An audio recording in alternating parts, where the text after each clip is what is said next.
आपको एक medical science का एक इम्पोर्टेंट टॉपिक जो कि गायनोकोलॉजी ऑब्स्टेट्रिक ह्यूमन फिजियोलॉजी ये सब में ये टॉपिक है प्यूबर्टी। क्या है प्यूबर्टी?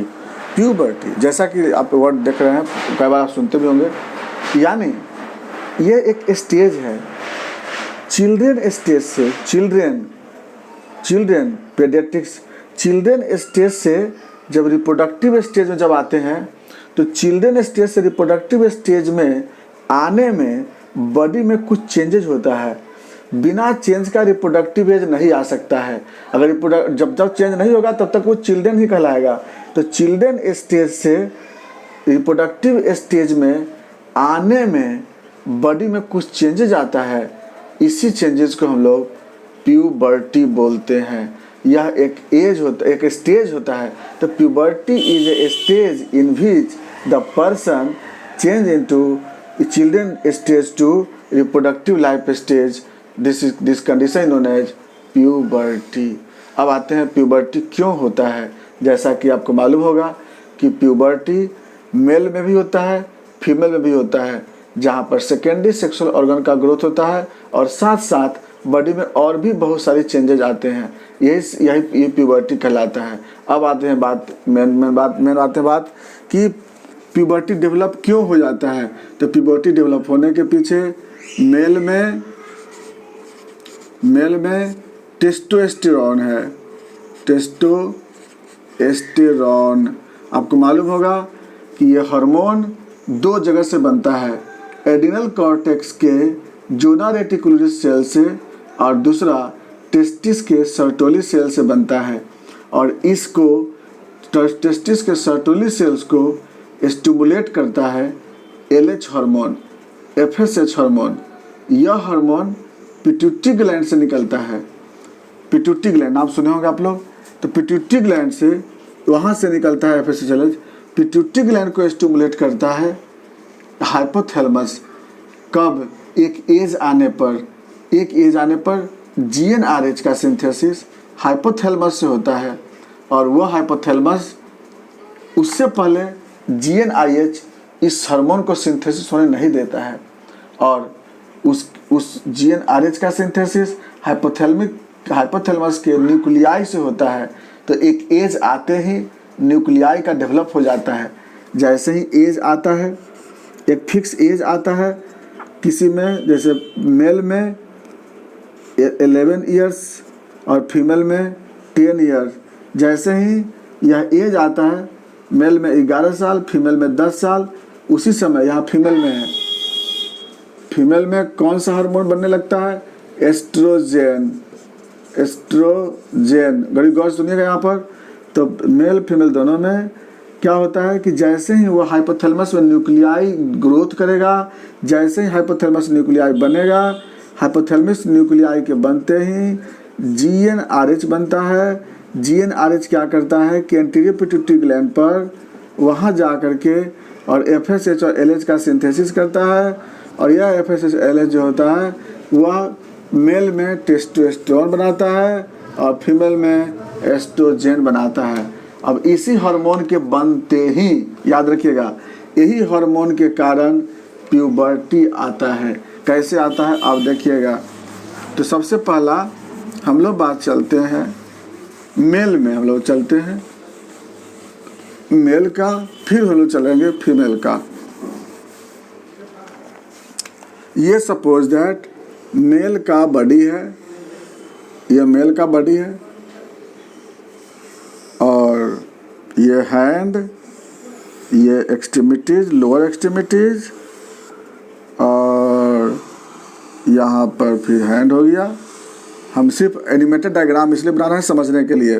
बड़ी गौर से देखिएगा। हम क्या बोले थे? टेस्टोस्टेरोन बनता है। टेस्टोस्टेरोन क्या करता है देखिएगा। नंबर 1 सबसे पहला इसका एक्शन होता है, याद रखिएगा। नंबर 1 यहाँ पर यह है, सबसे पहला हाइवार्ड बोन को वाइड कर देता है। हाइवार्ड बोन को वाइड करने से जो साउंड होता है वह साउंड ठीक हो जाता है। एडम्स एप्पल बाहर चला आता है। स्टेप बाय स्टेप समझते जाइएगा। कि नंबर 1 में यहाँ पर हम बता रहे हैं, नंबर 1 हार्वर्ड बोन वाइड होना, एडम्स एप्पल का बाहर निकल जाना, और आवाज़ जो साउंड होता है ठीक होना, एकदम नोट करते जाइएगा। उसके बाद इसका दूसरा एक्शन होता है फेस पर। दूसरा एक्शन फेस पे होता है। फेस पे क्या होता है कि वहाँ पर हेयर ग्रोथ होना स्टार्ट हो जाता है। टेस्टोस्टेरोन का एक्शन यहाँ फेस पर, वहाँ पर क्या करता है कि हेयर को ग्रोथ करना स्टार्ट कर देता है। नंबर 3 टेस्टोस्टेरोन का एक्शन है यहाँ पर कोस्टल रिब्स पर। याद रखिएगा, रिब्स पे। रिब्स को क्या करता है यहाँ पर चेस्ट को वाइड कर देता है, वाइडनिंग ऑफ चेस्ट, याद रखिएगा, वाइड चेस्ट को वाइड कर देता है। और उसके बाद अगला एक्शन है यहाँ पर एब्डोमेन पर, यहाँ पर हेयर ग्रोथ करता है, हेयर ग्रोथ होता है, और साथ साथ यहाँ से अडरफुल स्वेट होता है, अडरफुल स्वेट, याद रखिएगा। इसका अगला एक्शन इसका जेनिटल ऑर्गन्स पे होता है।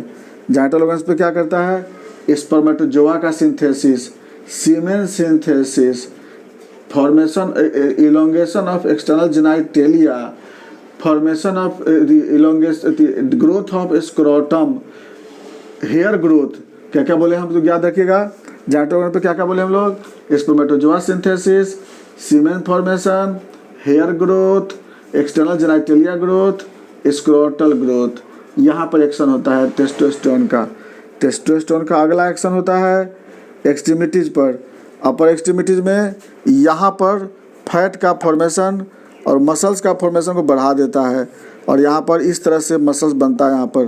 तो टेस्टोस्टेरोन का एक्शन यहाँ पे भी होता है। तो टेस्टोस्टेरोन यहाँ पे भी एक्शन करता है।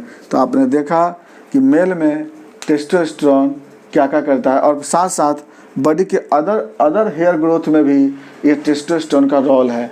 तो यहाँ पर से यहाँ से लेकर के और यहाँ तक टेस्टोस्टेरोन यह अलग अलग एक्शन करता है, याद रखिएगा। नंबर 2 फीमेल में, और ये सब जो ग्रोथ होता है ना, ये सारे 11 साल से लेकर के और 15 साल के बीच में अलग अलग स्टेप में अलग अलग ग्रोथ होता है। नंबर 2 हम लोग आते हैं फीमेल के लिए। फीमेल में जैसा आपको बताया अभी हम कि एस्ट्रोजेन का ही कहानी है मेनली। एस्ट्रोजन क्या करता है, जैसे ये फीमेल का बॉडी हुआ, एक एनिमेटेड डायग्राम चलते हम लोग।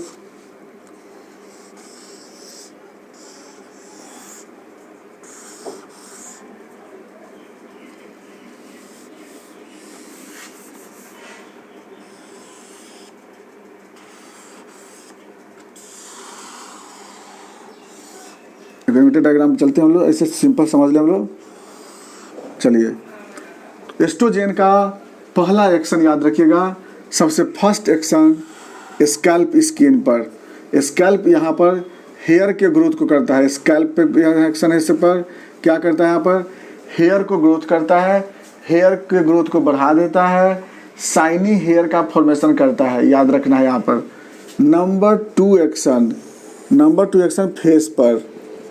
फेस पर हेयर ग्रोथ को बंद कर देता है, यानी inhibit hair growth on face. Number 3 हार्वर्ड बोन पे एक्शन, याद रखिएगा। नंबर 3 हार्वर्ड बोन पे, यहाँ पर हार्वर्ड बोन को क्या करता है, नैरो कर देता है। हार्वर्ड बोन को नैरो करने से जो साउंड होता है वो थीन हो जाता है, वो पतला हो जाता है। नंबर 4 यहाँ पर क्लेविकल को प्रोमिनेंट कर देता है। एस्ट्रोजन का फंक्शन है प्रोमिनेंट ऑफ क्लेविकल बोन। अगला है एक्शन इसका चेस्ट के रिब्स पर एक्शन है। यह रिब्स को क्या करता है, रिब्स को कंस्ट्रिक्ट कर देता है और चेस्ट क्या नैरो हो जाता है। यानी मेल में देखे थे ना वाइड जहाँ हो जाता है चेस्ट, और यहाँ पर फीमेल में क्या होता है, वह नैरो हो जाता है। इसके बाद इसका अगला एक्शन होता है हिप बोन पर। हिप बोन को ये क्या करता है, वाइड कर देता है।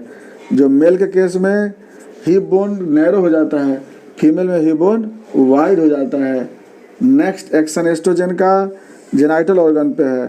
जेनिटल ऑर्गन पे क्या करता है, सबसे पहला ओवरी से ओवुलेशन, ओवरी में ओवुलेशन, इसके बाद यूट्रस में मेंस्ट्रुएशन, उसके बाद वेजाइना में म्यूकस सेल का ग्रोथ, लेबिया में लेबिया मसल्स का ग्रोथ, याद रखिएगा ओवरी से लेकर लेबिया तक इसका एस्ट्रोजन का एक्शन हुआ, यानी ओव्यूलेशन बनाना, मेंस्ट्रुएशन डेवलप कर जाना, वेजाइनल में म्यूकस मेम्ब्रेन का फॉर्मेशन करना, सर्विक्स में सर्वाइकल ग्लैंड का फॉर्मेशन करना और लेबिया मसल्स का डेवलप करना और साथ साथ प्यूबिक हेयर का ग्रोथ करना।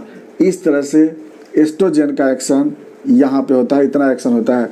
तो इस तरह से बॉडी में चेंजेस करता है, अलग अलग चेंजेस करता है। और इसमें जो स्टेज आता है 10.5 से लेकर के 11.5 साल के बीच में थेनार्की, जिसमें हाँ एक एक्शन और छूट गया था, एक एक्शन और होता है यहाँ पर जो ब्रेस्ट का डेवलप करता है, ये एस्ट्रोजन का ही एक्शन होता है कि लैक्टियल सेल का ग्रोथ करता है। तो सबसे पहले थेनार्की होता है, यानी कि ब्रेस्ट में बट का फॉर्मेशन होना, पहले थेनार्की, दूसरा में आता है प्यूबार्की, प्यूबिक हेयर का ग्रोथ होना, और तीसरा होता है मेनार्की जो कि लगभग 13 साल में डेवलप होता है। इस तरह से डेवलप होता है यहाँ पर, पहले थेनार्की, प्यूबार्की, देन मेनार्की। इसके बाद यह एक ऑर्गन इसके बॉडी में ग्रोथ होता है और जो मसल्स और फैट का जो ग्रोथ होता है यहाँ पर कन्वर्जेंट वे में, यानी कन्वर्जेंट वे में अपर में ज़्यादा, लोअर में कम, और यहाँ पर डाइवर्जेंट वे में ग्रोथ होता है अपर एक्सट्रीमिटीज़ में यहाँ पर। और इस तरह से पूरे बॉडी में चेंजेज आ जाता है, यानी कि मेल में देखेंगे चेंजेज होता होगा और फीमेल में चेंजेज होता है। इसी चेंजेज होने को हम लोग बोलते हैं प्यूबर्टी। और कई चेंजेज आया, इसके साथ साथ नर्वस सिस्टम में भी चेंजेज आता है, ब्रेन का जो चेंजेज होता है उसमें सेल्फ रिस्पेक्ट आ जाता है पेशेंट को इसमें, और इस तरह से सोचने समझने की कैपेसिटी और प्लस सेल्फ अपना डिपेंड रहने की कैपेसिटी, यह भी चेंज होता है। ये सब प्यूबर्टी में आ जाता है पेशेंट का। और इसके बाद रिप्रोडक्टिव एज, एडोलेसेंट एज थोड़ा सा बनता है 4 साल के लिए, और उसके बाद जो कि मॉडिफिकेशन बोलते हैं उसका बन जाता है। इसमें अगर समय से पहले अगर बाय द वे प्यूबर्टी हो जाता है, कभी कभी होता है, बहुत सारे मेल फीमेल मिलता है, उसको प्रीकॉशियस प्यूबर्टी बोलते हैं। और अगर समय के बाद होता है उसको पोस्ट प्यूबर्टी स्टेज बोलते हैं। इसके पीछे भी मेन कारण हार्मोन का ही आता है, टेस्टोस्टेरोन मेल में और एस्ट्रोजन फीमेल में। यही प्यूबर्टी था। अगर इसमें कोई अगर समझने में दिक्कत होगा तो आप इसको कमेंट्स में आप डाल सकते हो। इसके बाद हम लोग नेक्स्ट वीडियो में चलेंगे गायनियोप्स का मेनोपॉज में। थैंक्स।